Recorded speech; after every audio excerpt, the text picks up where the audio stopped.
Very good morning friends. Photo electric effect, जैसा कि हम जानते हैं कि फोटो इलेक्ट्रिक इफेक्ट एक ऐसा फिनोमिनन है, अगर किसी मेटल सरफेस पे अगर लाइट इंसिडेंट होता है एक पार्टिकुलर फ्रीक्वेंसी वाला, तो उससे इलेक्ट्रॉन इमिट होने लगता है।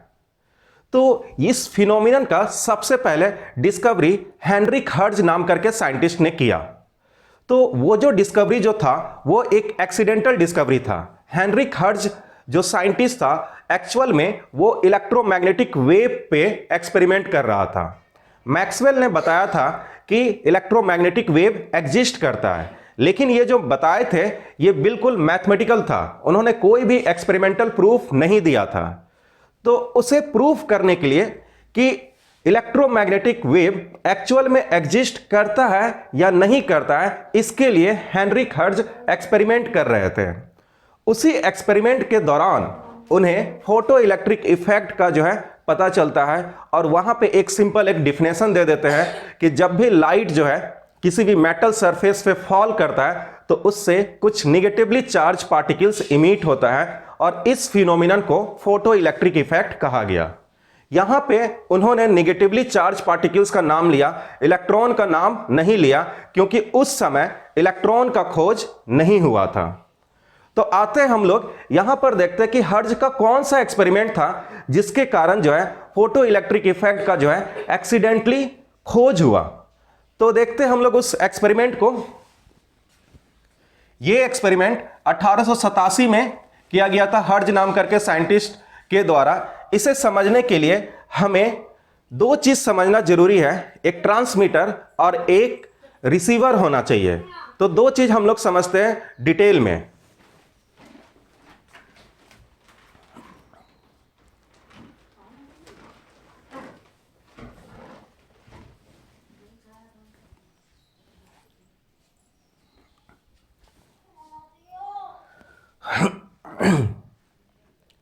तो आते हैं यहां पर हर्ट्ज एक्सपेरिमेंट को समझते हैं। हर्ट्ज एक्सपेरिमेंट,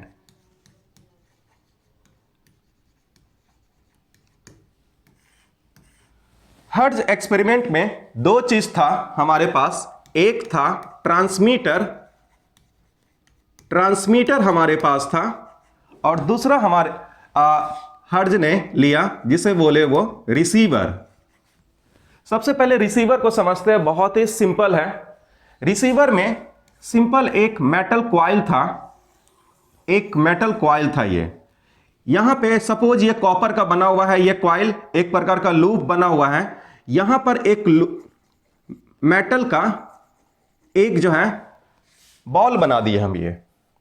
तो ये जो बना इसी को हम लोग जो है रिसीवर कहें।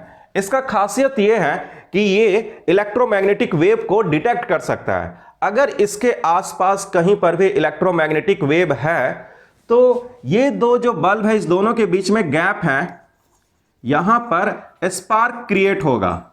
स्पार्क, स्पार्क का मतलब होता है, सिंपल सा हिंदी में अगर समझने का कोशिश करें तो इसका मतलब है चिंगारी। जब भी बैटरी के दो टर्मिनल को, एक पॉजिटिव टर्मिनल और निगेटिव टर्मिनल को जब हम एक साथ लेकर आते हैं तो उसमें एक प्रकार का स्पार्क क्रिएट होता है।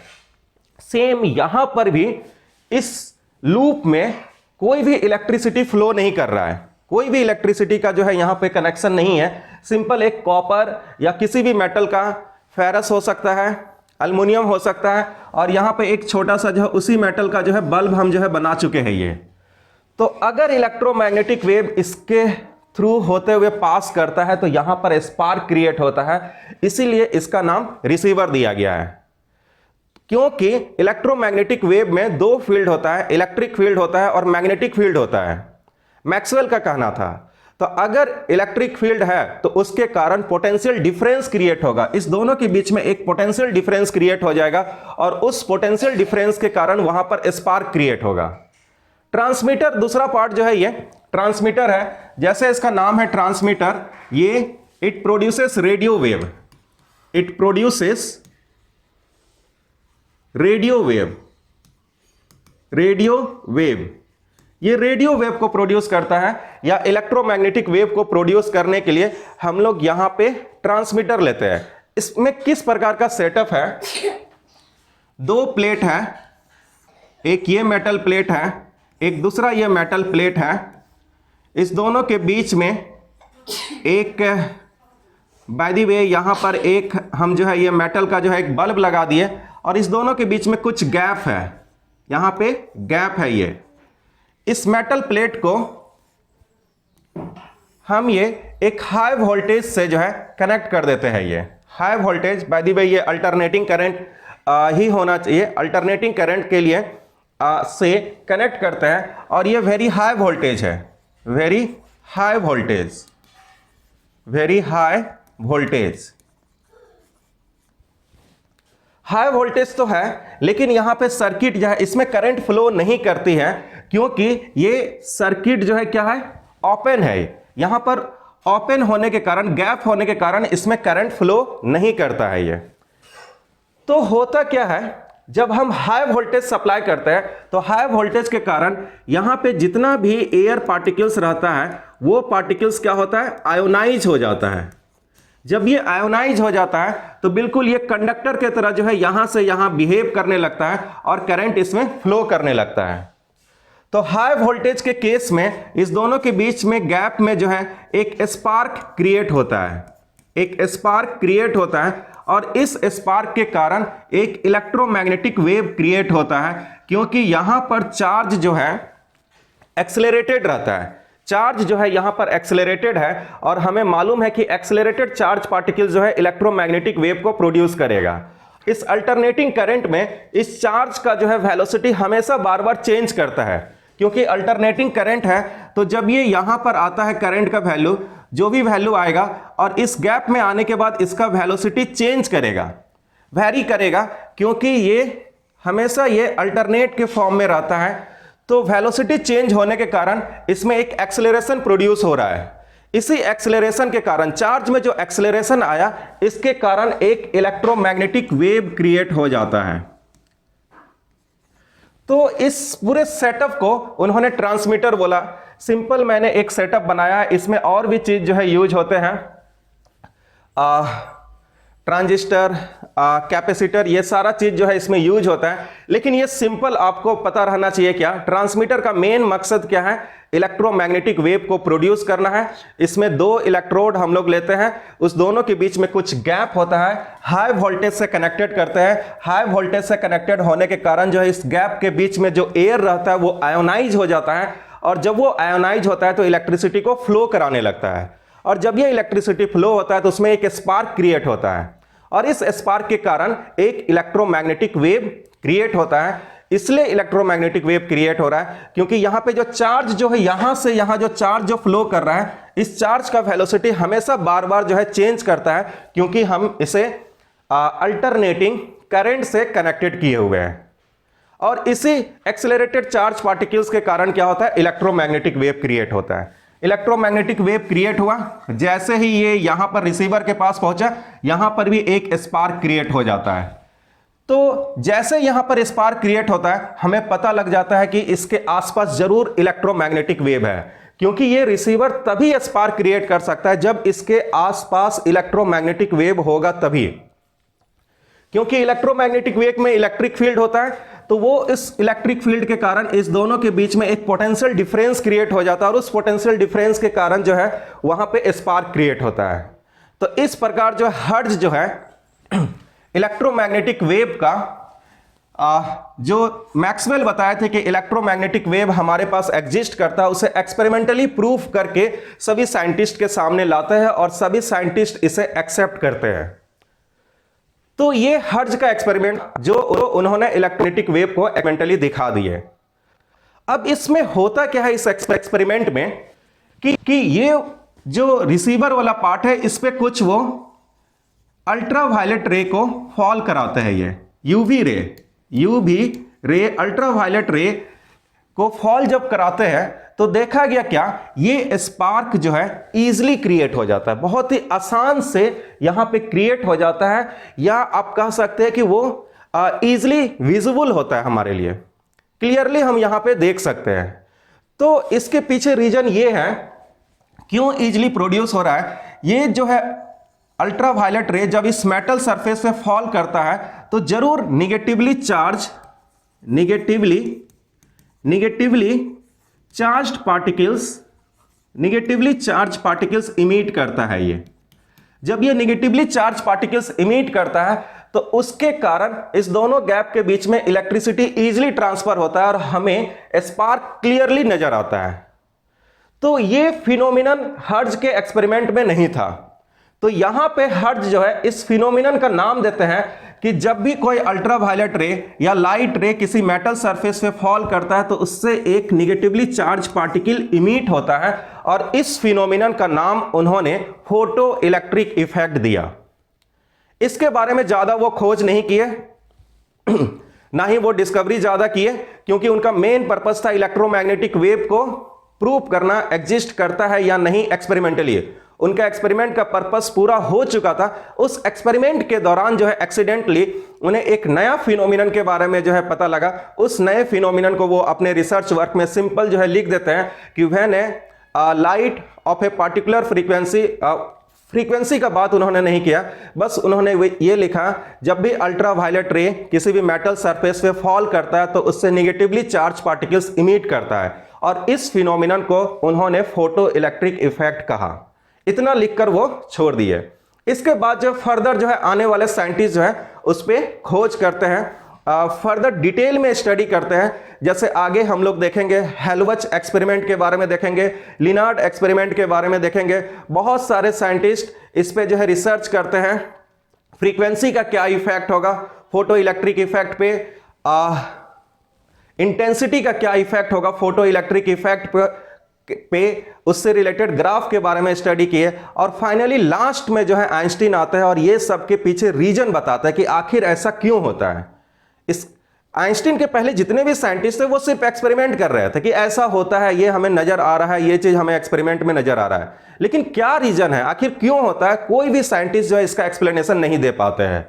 तो इसका एक्सप्लेनेशन कंप्लीटली जो है आइंस्टीन के द्वारा दिया जाता है, और ये आइंस्टीन को इसी चीज के लिए जो ये कंप्लीट रीजन जो है बताता है कि why the photo electric effect is taking place, electron का स्पीड कैसे बढ़ता है, इलेक्ट्रॉन का नंबर कैसे बढ़ता है, ये सारा जो रीजन जो देते हैं उसके लिए उन्हें नोबेल प्राइज मिलता है। हर्ट्ज ने फोटो इलेक्ट्रिक इफेक्ट का सिर्फ डिस्कवरी किया, लेकिन उन्होंने उसका कंप्लीट एक्सप्लेनेशन नहीं दिया या डिटेल में उन्होंने इसके बारे में स्टडी नहीं किए या रिसर्च नहीं किए। उसके बाद एक और साइंटिस्ट आता है जिसका नाम है हेलवच। हेलवच जो है एक डिफरेंट टाइप का एक्सपेरिमेंट करता है फोटो इलेक्ट्रिक इफेक्ट को एक्सप्लेन करने के लिए। सबसे पहले ये एक इलेक्ट्रोस्कोप लेता है। इलेक्ट्रोस्कोप, जैसा कि हम लोग जानते हैं क्या, इलेक्ट्रोस्कोप में ये दोनों को लीफ बोला जाता है, ये दोनों को लीफ बोला जाता है, और यहां पर एक जो है आपका ये चार्ज को डिटेक्ट करने के लिए यूज होता है कि चार्ज वहां पर है या नहीं है, पॉजिटिवली चार्ज है या नेगेटिवली चार्ज है, उसे डिटेक्ट करने के लिए यूज होता है।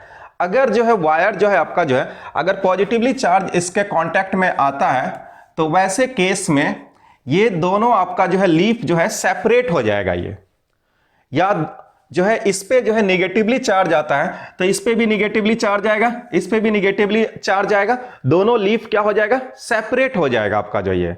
लेकिन अगर इस पे कोई चार्ज नहीं रहता है इस पे ये, तो क्या होगा, ये इस पे भी कोई चार्ज नहीं आएगा, इस पे भी कोई चार्ज नहीं आएगा, तो जिसके कारण ये दोनों लीफ फिर से क्या करेंगे, कोलैप्स कर जाएंगे ये। तो हेलवच क्या करता है, ये इलेक्ट्रोस्कोप लेता है। इलेक्ट्रोस्कोप, इसके बारे में आप जानते होइएगा, फर्स्ट चैप्टर में हम लोगों ने स्टडी किया था। It is used to detect the charge. Electroscope को जो है एक जिंक प्लेट से जो है वो अटैच कर देता है। ये जिंक प्लेट है आपका जो ये। अब ये यहां पर जिंक प्लेट से तो इन्होंने अटैच कर दिया। अब ये शुरुआत में जो है ये मान लेते हैं क्या, इस जिंक प्लेट पे जो है निगेटिव चार्ज है, ये निगेटिव चार्ज है शुरुआत में। जिंक प्लेट पे कैसा चार्ज है, ये निगेटिव चार्ज है ये। जब इस पे निगेटिव चार्ज है स्टार्टिंग में, तो ये दोनों लीफ क्या रहेगा, सेपरेटेड रहेगा, एक दूसरे से दूर रहेगा। इस पे हम लोग यूवी रे को फॉल कराते हैं। ये यूवी रे, अल्ट्रावायलेट रे इस पे फॉल कराते हैं, तो देखा गया है क्या कि जब इस पे अल्ट्रावायलेट रे फॉल कराया जा रहा है तो इससे जितना भी इलेक्ट्रॉन है वो इलेक्ट्रॉन इससे क्या होगा, इमिट होने लगेगा, इलेक्ट्रॉन इससे इमिट होने लगेगा। तो जब इससे इलेक्ट्रॉन इमिट होने लगेगा, इस पे पहले स्टार्टिंग में क्या था, निगेटिवली चार्ज था, ये निगेटिव चार्ज था, इसका मतलब है इस पे ज्यादा इलेक्ट्रॉन था। जैसे ही अल्ट्रावायलेट रे इस पे फॉल किया एक पार्टिकुलर इंसिडेंट वाला, तो वो क्या करेगा, इससे इलेक्ट्रॉन को बाहर की तरफ जो है इमिट कराएगा। इलेक्ट्रॉन बाहर निकलते जा रहा है, इसका मतलब क्या हो रहा है, इसका निगेटिविटी कम होते जा रहा है, कम होते जा रहा है। एक समय ऐसा आएगा जब इससे जो है सारा इलेक्ट्रॉन जो है इमिट हो जाएगा, इसका निगेटिव चार्ज क्या हो जाएगा, जीरो हो जाएगा। ये जब ये जीरो हो जाएगा तो वैसे केस में ये क्या करेगा, आपका जो है ये दोनों लीफ जो है एक साथ नजदीक आ जाएगा, कोलैप्स कर जाएगा ये। तो इसका मतलब है क्या, तो एक्सपेरिमेंट जब इन्होंने किया तो देखा क्या कि सेम इसी प्रकार का जो है रिजल्ट आ रहा है। ये जिंक प्लेट पे जो है निगेटिव चार्ज था, तो उस केस में ये दोनों जो है दूर था, लेकिन जैसे ही इस पे यूवी रे फॉल कराया गया तो उसके बाद देखा गया क्या कि कुछ समय के बाद जो है ये दोनों लीफ कोलैप्स कर रहा है। तो इस ऑब्जर्वेशन से ये हमें पता लग रहा है कि जरूर इस जिंक प्लेट से जो है इलेक्ट्रॉन बाहर निकला होगा, जिसके कारण इसका निगेटिविटी जो है धीरे धीरे घटते घटते जो है वो जीरो हो गया होगा। ये तो पहला ऑब्जर्वेशन इन्होंने ये किया आपका जो ये। दूसरा ऑब्जर्वेशन दूसरे केस में वो क्या लेते हैं, दूसरे केस में इस जिंक को जो है आपका ये इस पे जो है पॉजिटिव चार्ज रखते हैं। स्टार्टिंग में इस जिंक पे पॉजिटिव चार्ज रखते हैं। फिर उसके बाद तो सिंपल सा बात है, जब ये पॉजिटिव चार्ज इस जिंक प्लेट पर है आपका जो है ये, तो ये दोनों लीफ सेपरेटेड रहेगा। अब इस पे जो है यूवी रे को फॉल कराया गया, तो जैसे ही इस पे यूवी रे फॉल कराया जाएगा, इससे क्या होगा, इलेक्ट्रॉन जो है इमिट करेगा, इलेक्ट्रॉन इमिट करेगा, इलेक्ट्रॉन इससे बाहर आएगा। तो इलेक्ट्रॉन अगर इससे बाहर आएगा तो इसका पॉजिटिविटी बढ़ते जाएगा, और इसका पॉजिटिविटी बढ़ रहा है। तो पॉजिटिविटी जब इसका बढ़ रहा है तो उस केस में ये दोनों जो सेपरेटेड था ये और भी ज्यादा सेपरेट हो जाएगा ये। तो ऐसा ऑब्जर्वेशन देखा भी गया कि पॉजिटिव चार्ज पे जब यूवी रे फॉल कराया जाता है तो ये दोनों लीफ जो है एक्सपेंड करते हैं आपका जो ये दोनों का सेपरेशन जो है इंक्रीज कर जाता है। ये दूसरा ऑब्जर्वेशन था। तीसरा ऑब्जर्वेशन उन्होंने क्या लिया, तीसरा जो है अनचार्ज्ड था आपका जो ये अनचार्ज्ड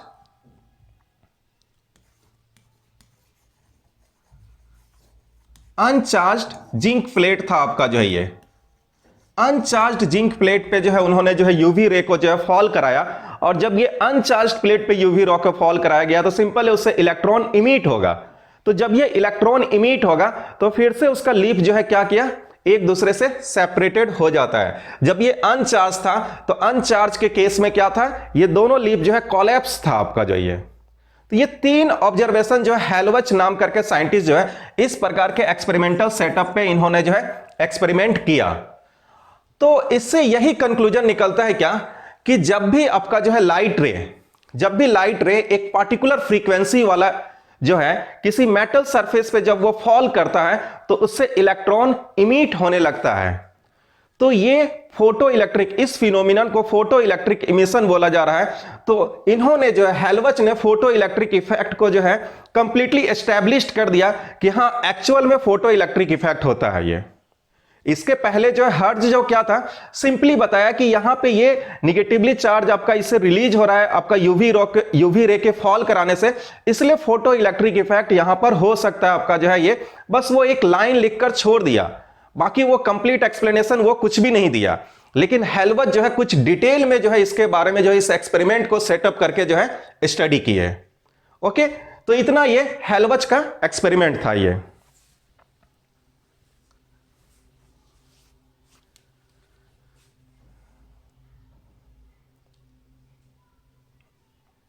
बताएं, electroscope uncharged if initially negatively charge. देखें हम लोग जो है कि अगर वो जिंक प्लेट निगेटिवली चार्ज होता है, उस पे यूवी रे फॉल कराते हैं तो वो क्या होता है, अनचार्ज हो जाता है ये। इफ इनिशियली अनचार्ज, अगर वो स्टार्टिंग में ही अनचार्ज है, and if the UV ray is fall incident on the zinc plate, then it becomes positively charge. और अगर इनिशियली आपका पॉजिटिवली चार्ज है तो वो और भी मोर पॉजिटिवली चार्ज हो जाता है ये। तो ये हेल्वज का एक्सपेरिमेंट था ये।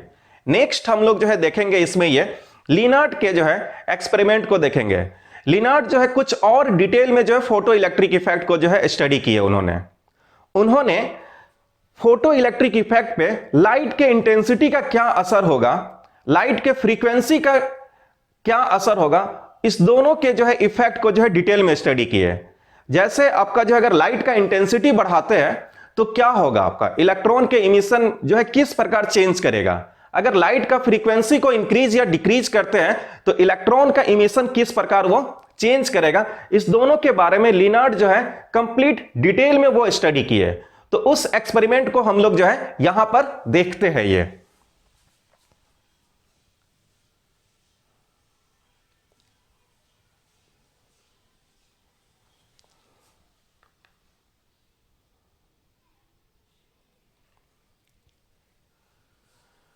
तो लिनार्ड नाम करके साइंटिस्ट ने क्या किया, एक एक्सपेरिमेंटल सेटअप किए।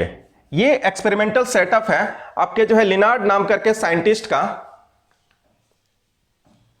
इस पे इन्होंने क्या किया, एक इवैक्यूएटेड ग्लास ट्यूब लिए, माने जो है एक ये कांच का जो है ये ट्यूब है आपका जो है ये।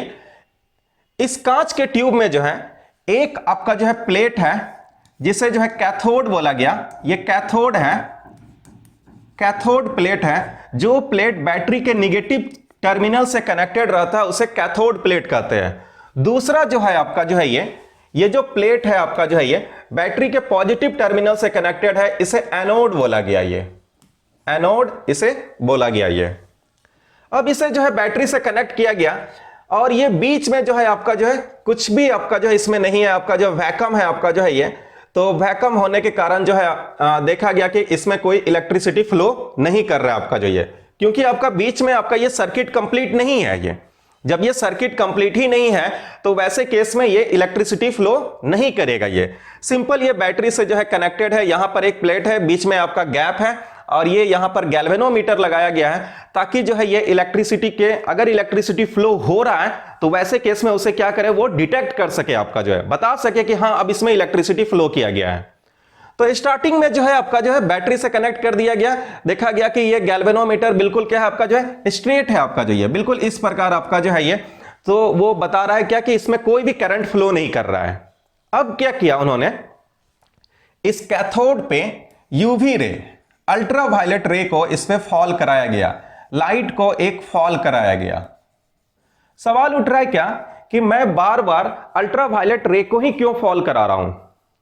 एक्चुअली में जो इलेक्ट्रॉन का जो इमिशन होता है वो एक पार्टिकुलर फ्रीक्वेंसी पे होता है। अल्ट्रावायलेट रे का फ्रीक्वेंसी कुछ हाई है, आपका वायलेट कलर से हाई होगा, सिंपल सा बात है। नाम भी इसका क्या है, अल्ट्रावायलेट। तो अल्ट्रावायलेट नाम है तो इसका फ्रीक्वेंसी जो है वायलेट से ज्यादा है ये।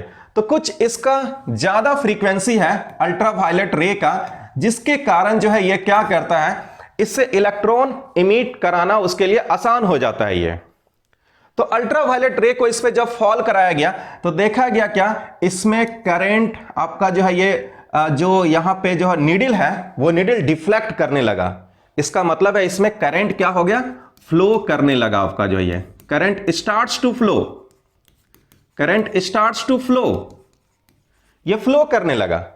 फिर जैसे इस पे जो है यूवी रे को हटा दिया गया यहां से, जैसे ही ये यूवी रे को यहां से हटाया गया तो देखा गया क्या, इस पे कोई आपका जो है करंट फ्लो नहीं कर रहा है। फिर से ये गैल्वेनोमीटर बिल्कुल स्ट्रेट हो गया आपका जो है ये, कोई करंट फ्लो नहीं करेगा।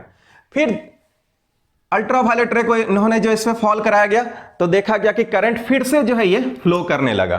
तो इससे हमें जो है पता लग रहा है क्या कि लाइट को अगर फॉल कराया जाता है किसी भी मेटल सरफेस पे आपका जो है एक पार्टिकुलर फ्रीक्वेंसी वाला, तो उसके कारण इलेक्ट्रॉन का इमिशन होता है।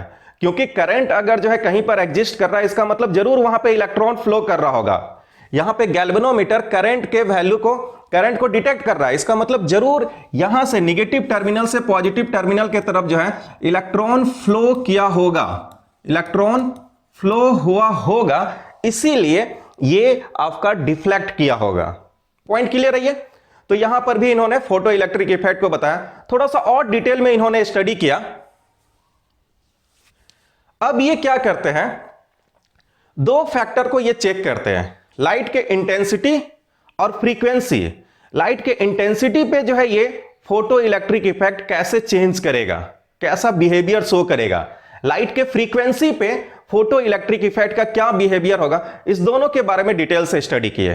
तो सबसे पहले हम लोग यहां पे समझने का कोशिश करेंगे इंटेंसिटी क्या होता है लाइट का फ्रीक्वेंसी क्या होता है, ये दोनों टर्म का मतलब क्या है, इसे मैं थोड़ा सा डिटेल में एक्सप्लेन करूंगा।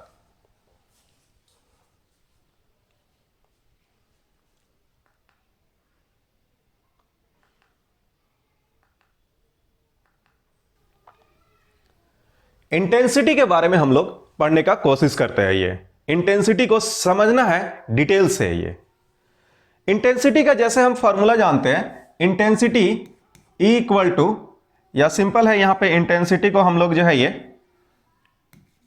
Intensity energy per unit area per unit time, ये इसका एक फॉर्मूला होता है। Intensity equal to energy per unit area per unit time. जरा इसे डायग्राम से समझने का कोशिश करते हैं। ये मान लीजिए ये सोर्स ऑफ लाइट है हमारा, ये सोर्स ऑफ लाइट है, सोर्स ऑफ लाइट। इस सोर्स ऑफ लाइट से बहुत सारा रे बाहर निकल रहा है। ये हमारा एक सरफेस एरिया है। ये बाय द वे मान लेते हैं ये सरफेस एरिया हमारा 1 मीटर स्क्वायर सरफेस एरिया है। ये जब ये सरफेस एरिया नजदीक होगा सोर्स ऑफ लाइट के नजदीक, तो बहुत सारा रे इससे क्रॉस करेगा, बहुत सारा रे इससे पास करेगा, ये लार्ज नंबर ऑफ रे इससे पास करेगा। सपोज समझाने के लिए 100 रेस यहां पे पास कर रहा है जब वो नजदीक है। जैसे ही इसे दूर लेकर आते हैं, ये 1 मीटर स्क्वायर का ही एरिया है, एरिया फिक्स है, एरिया चेंज नहीं कर रहा है। अब यहां पे क्या हो रहा है, नंबर ऑफ रेस का संख्या घट जाता है। यहां पे कुछ सपोज 80 रेस पास कर रहा है। ये इसे और दूर लेकर आते हैं इस सोर्स से, तो ये सेम एरिया है 1 मीटर स्क्वायर। यहां पे देखते हैं क्या कि ये 50 रेस इससे क्रॉस कर रहा है। ये तो इंटेंसिटी चेंज कर रहा है। यहां पे लाइट का ज्यादा इंटेंसिटी है आपका, जो है ये जो सरफेस एरिया है, इस सरफेस एरिया पे ज्यादा आपका एनर्जी पास कर रहा है। एनर्जी पर यूनिट एरिया, एक यूनिट एरिया में कितना एनर्जी उससे पास कर रहा है, नंबर ऑफ रेस ज्यादा है तो ज्यादा एनर्जी उससे पास कर रहा है। तो यहां पे ज्यादा रेस पास कर रहा है, यहां पे कम रेस पास कर रहा है, इससे भी कम रेस पास कर रहा है। जैसे जैसे हम लोग दूर जाते हैं सोर्स ऑफ लाइट से, वैसे केस में क्या हो रहा है, इंटेंसिटी घटते जा रहा है। तो सिंपल तरीका से हम लोग इंटेंसिटी को कैसे बता सकते हैं, number of rays passing through a unit area, unit area से कितना नंबर ऑफ रेस जो है पास कर रहा है, उसी को हम लोग इंटेंसिटी कहेंगे। इसी को मैथमेटिकली ऐसे एक्सप्लेन किया गया है, energy per unit area per unit time. Time को का भी वैल्यू यूनिट रखना पड़ेगा, एरिया का भी वैल्यू यूनिट रखना पड़ेगा, फिर देखना पड़ेगा कि उससे कितना नंबर ऑफ रेस पास कर रहा है या वहां पे कितना एनर्जी है। इस दोनों के रेशियो को इंटेंसिटी कहेंगे। सिंपल लैंग्वेज में ही आप याद रखिएगा, सोर्स के नजदीक है तो लार्ज नंबर ऑफ रेस पास करेगा एक यूनिट एरिया से। जैसे जैसे लाइट के सोर्स से दूर जाएंगे तो उस यूनिट एरिया से स्मॉल नंबर ऑफ रेस पास करेगा। तो नंबर ऑफ रेस घटेगा तो इंटेंसिटी भी घटते जाएगा। पॉइंट क्लियर है इंटेंसिटी का मतलब? ठीक है। इंटेंसिटी के बाद हम लोग फ्रीक्वेंसी को समझने का कोशिश करते हैं। सिंपल सा बात है, फ्रीक्वेंसी क्या होगा? फ्रीक्वेंसी जैसा हम लोग जानते हैं, पेंडुलम के केस में हम लोग देख चुके थे, 1 सेकेंड में कितना ऑक्सीलेट कर रहा है, कितना नंबर ऑफ टाइम्स वो ऑक्सीलेट कर रहा है। 1 सेकेंड में अगर वो पेंडुलम जो है 80 टाइम्स अगर ऑक्सीलेट कर रहा है तो उसका फ्रीक्वेंसी कितना हो जाएगा? ये 80 हर्ट्ज हो जाएगा ये।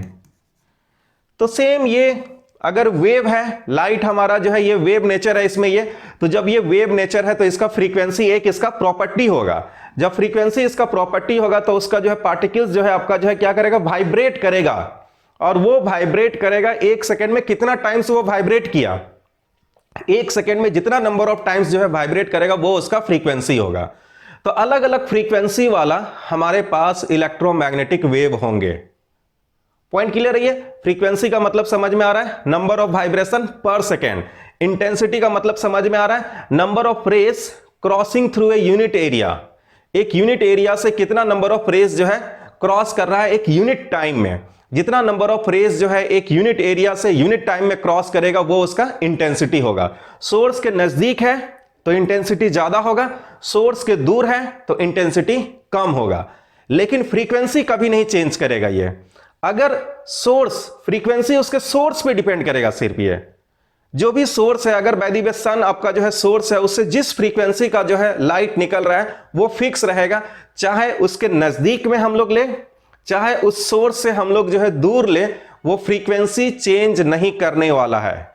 क्योंकि frequency it depends only on the source of the light, light के सोर्स पे डिपेंड करेगा। लेकिन इंटेंसिटी जो है सोर्स के नजदीक है तो ज्यादा इंटेंसिटी होगा, सोर्स से जैसे जैसे दूर जाएंगे इंटेंसिटी घटते जाएगा। या कहीं पे इंटेंसिटी आपको बढ़ाना है तो क्या करेंगे, नंबर ऑफ रेस जो उस पे फॉल कर रहा है उसके नंबर को हम लोग अगर इंक्रीज कर देते हैं तो इंटेंसिटी भी इंक्रीज कर जाएगा। पॉइंट क्लियर है? Okay.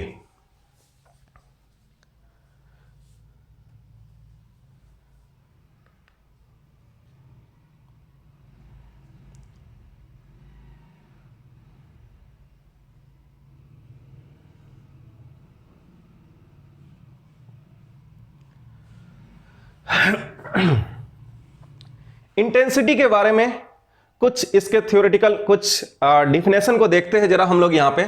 Light intensity refers to the amount of, light intensity refers to the amount of energy light wave carries per unit area in a directions perpendicular to that area. कितना वो energy को जो है carry कर रहा है उसी को हम लोग जो है लाइट इंटेंसिटी कहेंगे। नेक्स्ट सेकेंड पॉइंट, यहां पर अगर आप देखते हैं light intensity is proportional to the square of the amplitude of the light. जो भी लाइट इंटेंसिटी है ये किसके प्रोपोर्शनल है, square of the amplitude of the light. जो भी एम्पलीट्यूड होगा आपका जो है लाइट का उसके स्क्वायर के डायरेक्टली प्रोपोर्शनल होता है। Greater amplitude means higher intensity. जैसे लाइट है, जब ये लाइट है तो इसमें वेव नेचर है, ये इस प्रकार ये फ्लो कर रहा है, ये पोर्शन क्या कहलाता है, ये पोर्शन कहलाता है एम्पलीट्यूड कहलाएगा। ये एम्पलीट्यूड ये कहलाएगा ये। तो एम्पलीट्यूड अगर ज्यादा होगा तो इंटेंसिटी भी ज्यादा होगा। उसके कैसे डायरेक्टली प्रोपोर्शनल है, एम्पलीट्यूड के स्क्वायर के डायरेक्टली प्रोपोर्शनल है। तो सेम है, जैसे ये एक डिफरेंट लाइट है, डिफरेंट इलेक्ट्रोमैग्नेटिक वेव है, ये दूसरा इलेक्ट्रोमैग्नेटिक वेव है। इस केस में इसका एम्पलीट्यूड जो है कुछ कम है तो इस केस में इसका इंटेंसिटी क्या होगा, कम होगा। यहां पे इसका एम्पलीट्यूड ये ज्यादा है तो इस केस में इसका इंटेंसिटी क्या होगा, ज्यादा होगा। तो light intensity of a light is directly proportional to the square of the amplitude. इस पॉइंट को भी हमें जो है याद रखना है, ये न्यूमेरिकल में हमें हेल्पफुल रहेगा।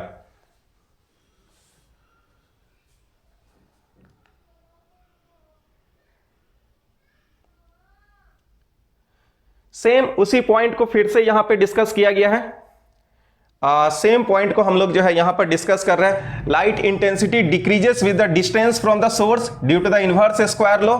सेम मैंने इस चीज को जो है एक्सप्लेन किया।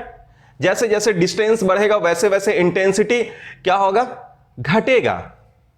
Meaning that the doubling the distance reduces the intensity of a factor by 4। और डिस्टेंस के साथ कैसा रिलेशन है आपका, जो ये इनवर्स का रिलेशन है और स्क्वायर वाला इनवर्स का रिलेशन है। Light intensity decreases with distance from the source due to the inverse square law. जैसे ये है इनवर्स स्क्वायर लॉ, ये डिस्टेंस इंक्रीज करेगा इंटेंसिटी घटेगा। और कैसे, इनवर्स स्क्वायर लॉ है, कहने का मतलब है कि डिस्टेंस का ज्यादा इफेक्ट होता है। थोड़ा सा भी डिस्टेंस आपका बढ़ेगा तो इंटेंसिटी क्या होगा, इंक्रीज करेगा, ग्रेट अमाउंट में, लार्ज अमाउंट में इंटेंसिटी डिक्रीज करेगा, क्योंकि ये इनवर्सली प्रोपोर्शनल है, डिस्टेंस के स्क्वायर का इनवर्सली प्रोपोर्शनल है ये। और एम्पलीट्यूड के क्या है, एम्पलीट्यूड के स्क्वायर का डायरेक्टली प्रोपोर्शनल है। तो ये 2 पॉइंट हमें याद रखना है। ये the energy carried by each photon is directly related to its frequency. जो फोटोन है वो जो एनर्जी जो कैरी कर रहा है वो उसके फ्रीक्वेंसी पे डिपेंड कर रहा है। इस टॉपिक पे हम लोग आते हैं, मेनली इसी पॉइंट को जो है आपको याद रखना है। ये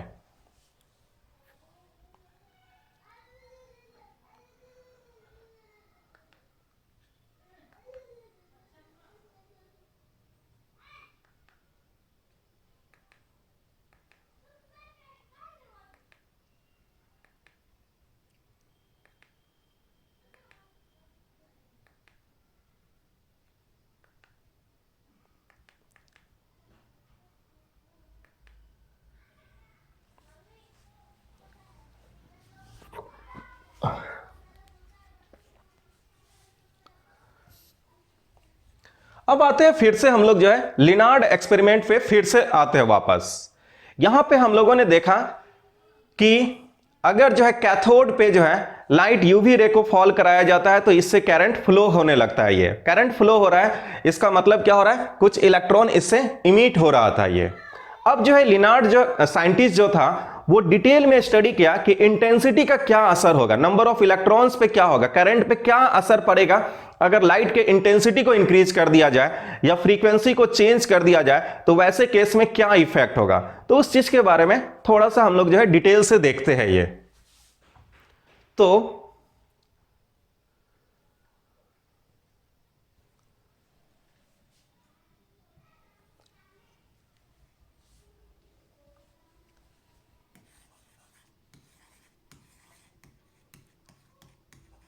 इफेक्ट ऑफ इंटेंसिटी, इंटेंसिटी के इफेक्ट के बारे में हम लोग देखते हैं। तो लिनार्ड ने ऑब्जर्व किया क्या कि जैसे ही हम लाइट के इंटेंसिटी को इंक्रीज करते हैं, करंट का वैल्यू इंक्रीज कर रहा था। वो जो एक्सपेरिमेंट सेटअप था, ये हमारा कैथोड था और ये हमारा एनोड था। इसे हम लोग जो है ये negative plate, positive negative positive, ये इस प्रकार हम लोगों ने कनेक्ट करके रखा था ये। और इसे जो है एक ग्लास ट्यूब में जो है हम लोगों ने रखा था और इस पे जो है क्या फॉल करा रहे थे, ये यूवी रे को जो है फॉल करा रहे थे ये। तो पहला ऑब्जर्वेशन क्या देखते हैं कि अगर इस पे इंटेंसिटी बढ़ा दिया जाता है, नंबर ऑफ रे को बढ़ा दिया जाता है, ये अगर लार्ज नंबर ऑफ रे जो है कैथोड पे फॉल होता है तो करंट का वैल्यू जो है इंक्रीज कर जाता है। ये गैल्वेनोमीटर जो है करंट के वैल्यू को जो है उसका जो नीडल जो है ज्यादा फ्लक्चुएट करता है। ये इसका मतलब हो रहा है कि करंट का वैल्यू इंक्रीज कर रहा है। ये करंट का वैल्यू इंक्रीज कर रहा है, इसका मतलब लार्ज नंबर ऑफ इलेक्ट्रॉन यहां से आपका इमिट होता होगा और ये पास करके जो है एनोड के पास जो है जाता होगा। तो इंटेंसिटी बढ़ाने से नंबर ऑफ इलेक्ट्रॉन्स और क्वांटिटी ऑफ इलेक्ट्रॉन्स इंक्रीजेस। इस एक्सपेरिमेंट से हमें यह पता लगता है। तो फर्स्ट पॉइंट है increasing the intensity, increasing the intensity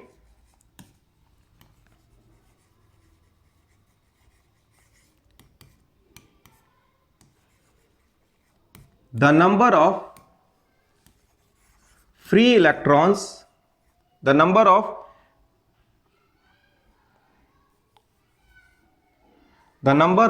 emitted electrons,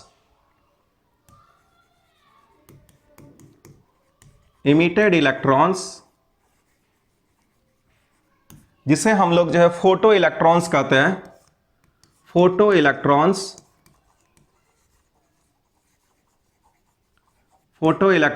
increases, the number of photo electrons increases.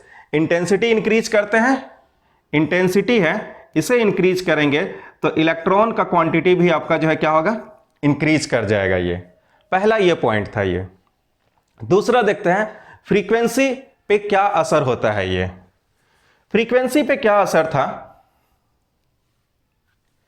कि दूसरा इफेक्ट फ्रीक्वेंसी,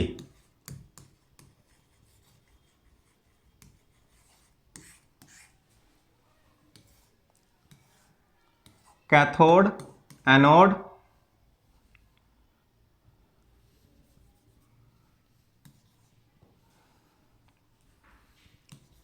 एनोड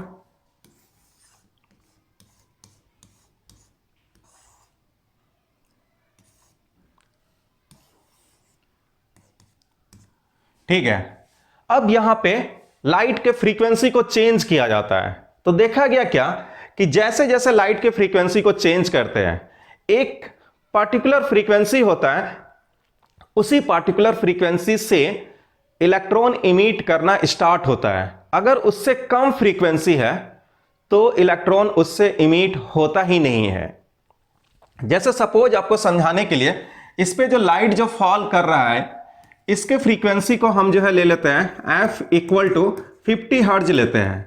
एक्सपेरिमेंट में देखा गया क्या, 50 हर्ज जब इसका जो है ये फ्रीक्वेंसी है, तो वैसे केस में एक भी इलेक्ट्रॉन इससे बाहर नहीं निकल रहा है। अब इसके फ्रीक्वेंसी को थोड़ा सा इंक्रीज करते हैं। फ्रीक्वेंसी को 50 से हम जो है बढ़ाकर जो है ये 60 हर्ज कर देते हैं, और इस केस में हम फाइंड आउट करते हैं क्या, इलेक्ट्रॉन अब इससे इमिट होना शुरू होने लगा। 60 से अगर इलेक्ट्रॉन 60 से अगर कम है फ्रीक्वेंसी, तो वैसे केस में एक भी इलेक्ट्रॉन इमिट नहीं हो रहा है। और जैसे ही 60 पे पहुंचता है लाइट का फ्रीक्वेंसी या इलेक्ट्रोमैग्नेटिक का फ्रीक्वेंसी, इलेक्ट्रॉन इमिशन स्टार्ट हो जाता है। और उसके बाद अगर हाइयर फ्रीक्वेंसी 60 से ज्यादा हाइयर फ्रीक्वेंसी है, तो उस केस में भी इमिट होते रहता है। तो यहां से हमें एक पता लगता है क्या कि एक मिनिमम फ्रीक्वेंसी होता है जिसपे जो है वो मेटल जो है इलेक्ट्रॉन को इमिट करेगा।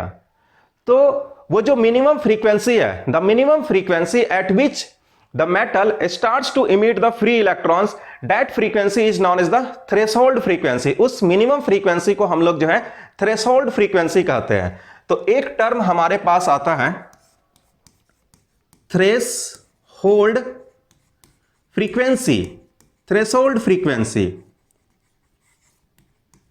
It is the minimum frequency. It is the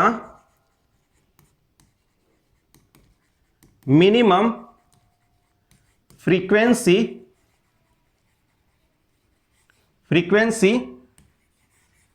of the incident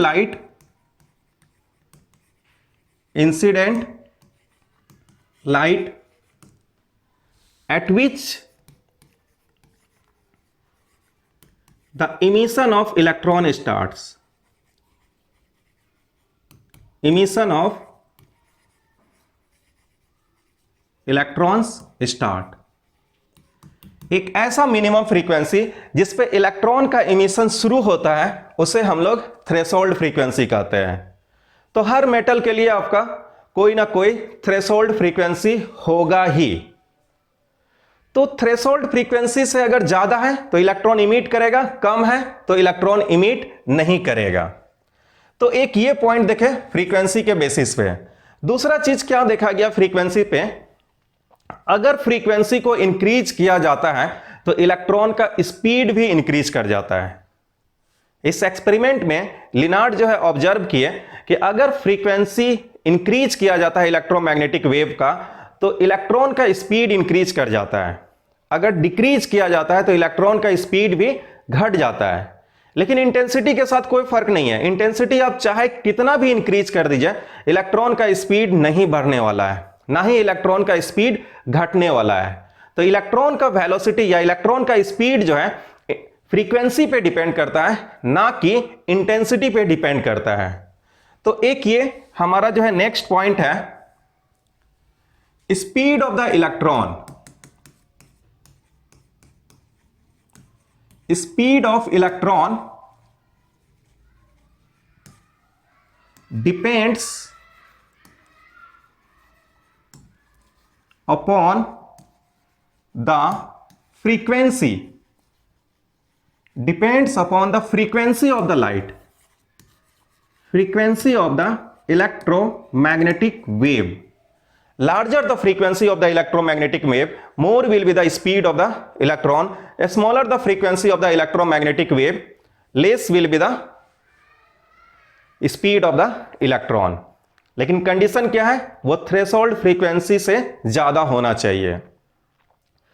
तो यहां पे हम लोग ऑब्जर्व क्या किए, इस लिनार्ड के एक्सपेरिमेंट से जो है क्या क्या ऑब्जर्वेशन मिला, अगर इसे हम लोग जो है कंक्लूड करें तो कंक्लूड करने पे यही पता लग रहा है कि इंटेंसिटी अगर इंक्रीज कर रहा है तो क्वांटिटी ऑफ इलेक्ट्रॉन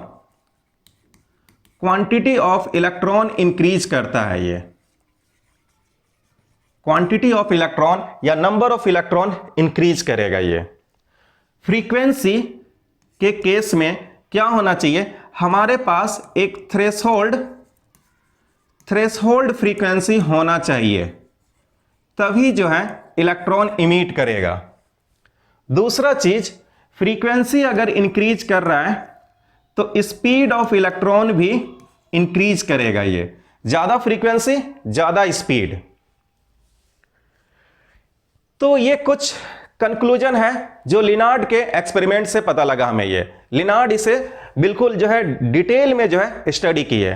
तो ये कुछ एक्सपेरिमेंट था जो हम लोगों ने जो है स्टडी किया यहाँ पे। सबसे पहले जो हेलवच जो है सबसे पहले हर्ज नाम करके साइंटिस्ट जो है इस फोटो इलेक्ट्रिक इफेक्ट का जो है डिस्कवरी किए। फिर हेलवच जो है थोड़ा सा और डिटेल में पढ़े, लिनार्ड जो है इसे और भी डिटेल में पढ़े कि इंटेंसिटी का क्या असर होगा फोटो इलेक्ट्रिक इफेक्ट पे, फ्रीक्वेंसी का क्या असर होगा फोटो इलेक्ट्रिक इफेक्ट पे। इस एक्सपेरिमेंट के बेसिस पे ये लोग एक थ्योरी देते हैं फोटो इलेक्ट्रिक इफेक्ट का, और उस थ्योरी को हम लोग जो है नेक्स्ट क्लास में स्टडी करेंगे। उस थ्योरी को एक्सप्लेन कैसे किया जाए, क्या रीजन है आपका कि स्पीड ऑफ इलेक्ट्रॉन जो है फ्रीक्वेंसी पे डिपेंड कर रहा है, इंटेंसिटी पे डिपेंड नहीं कर रहा है, इसके पीछे क्या रीजन है। तो इसका एक्सप्लेनेशन आइंस्टीन के द्वारा दिया गया। और ये जो एक्सप्लेनेशन जो आइंस्टीन जो दिए फोटो इलेक्ट्रिक इफेक्ट का, उसके पीछे रीजन जो दिए कि क्यों आपका फोटो इलेक्ट्रिक इफेक्ट ऐसा फिनोमिनन शो कर रहा है, फ्रीक्वेंसी के साथ जो है कुछ अलग टाइप का रिलेशन शो कर रहा है, इंटेंसिटी के साथ अलग टाइप का रिलेशन शो कर रहा है, वो कंप्लीट मैथमेटिकल एक्सप्लेनेशन भी देते हैं और उसी के लिए उन्हें जो है नोबेल प्राइज मिलता है। तो इसे हम लोग जो है नेक्स्ट क्लास में जो है डिटेल से पढ़ेंगे, थोड़ा सा और इसके ग्राफ को भी देखेंगे, इंटेंसिटी के साथ कैसा रिलेशन है, वोल्टेज के साथ कैसा रिलेशन है, फ्रीक्वेंसी के साथ कैसा रिलेशन है, उसके ग्राफ को भी देखेंगे और आइंस्टीन के एक्सप्लेनेशन को भी देखेंगे। तो नेक्स्ट क्लास में इसे देखेंगे। Till date have a good day, bye.